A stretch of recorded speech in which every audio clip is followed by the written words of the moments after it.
नमस्ते। कभी ऐसा हुआ है कि किसी मुश्किल फैसले के सामने हम बिल्कुल जम से गए हों? मतलब समझ ही नहीं आ रहा कि क्या करें, कौन सा रास्ता चुनें, क्योंकि हर रास्ते में कोई ना कोई डर या कोई मुश्किल दिखाई दे रही है। ये एक ऐसी उलझन है जिसमें हम सब कभी ना कभी जरूर फंसते हैं। पता है, ये कोई नई उलझन नहीं है। हजारों साल पहले कुरुक्षेत्र के मैदान में अर्जुन भी ठीक इसी दुविधा में फंसे थे।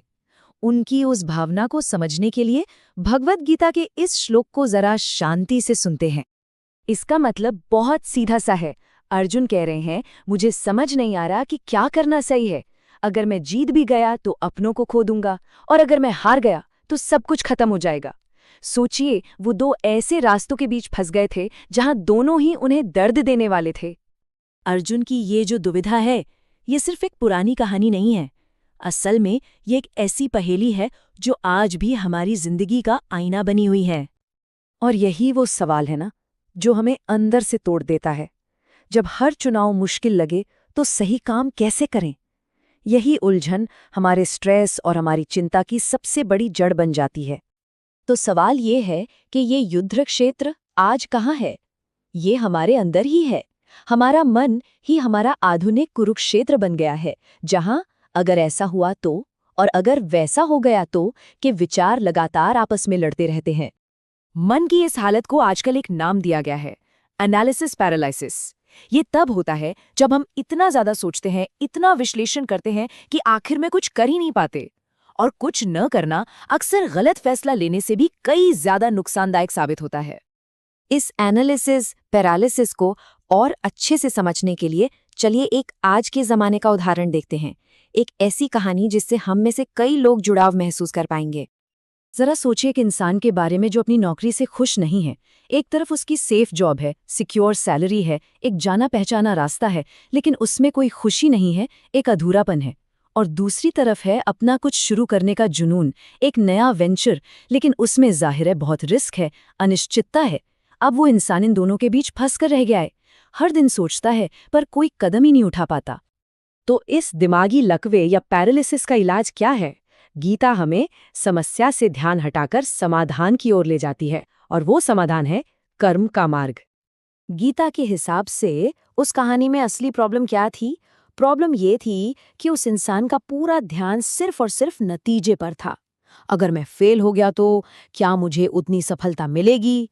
उसका ध्यान अपने काम पर, अपनी कोशिश पर था ही नहीं। और गीता यही कहती है, हमारा अधिकार सिर्फ कर्म करने पर है, उसके फल पर हमारा कोई कंट्रोल नहीं है। तो इस सोच को अपनी जिंदगी में कैसे उतारें?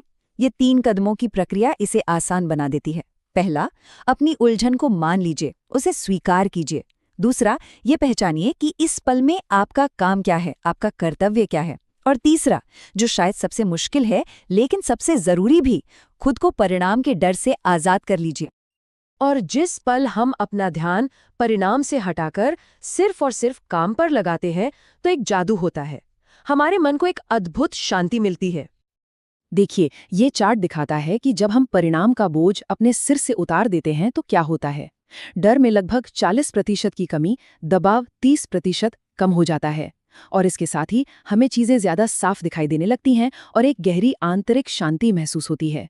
जिंदगी अपने आप सरल और हल्की लगने लगती है। मतलब बात सीधी सी है, असली शांति मंजिल पाने में नहीं है, बल्कि उस मंजिल तक जाने की यात्रा को पूरी लगन और समर्पण के साथ तय करने में है। ठीक है, तो अब सवाल ये उठता है कि हम करें क्या? ये सब जानने के बाद हमारा अगला कदम क्या होना चाहिए?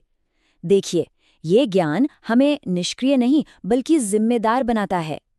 ये समझना बहुत जरूरी है कि कृष्ण अर्जुन को कर्म करने के लिए कह रहे हैं, हाथ पर हाथ धर कर बैठने के लिए नहीं।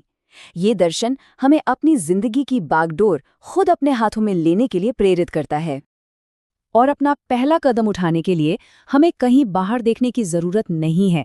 हम सबके पास कुछ साधन पहले से ही मौजूद हैं।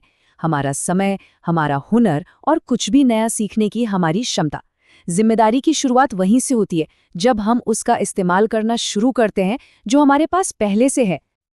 याद रखिए, गीता का संदेश सिर्फ मन को शांत करने का नहीं है, बल्कि सही कर्म करने और अपनी जिम्मेदारी उठाने का है। और जो लोग कर्म के इस मार्ग को और गहराई से समझना चाहते हैं, उनके लिए वीडियो डिस्क्रिप्शन में एक सहायक संसाधन दिया गया है। तो अगली बार जब भी किसी दुविधा में फंसे तो बस ये याद रखें, रास्ता साफ होने का इंतजार मत कीजिए, बस एक शांत दिल से पहला कदम उठाइए, क्योंकि अक्सर बाकी का रास्ता पहले कदम के बाद ही दिखाई देता है।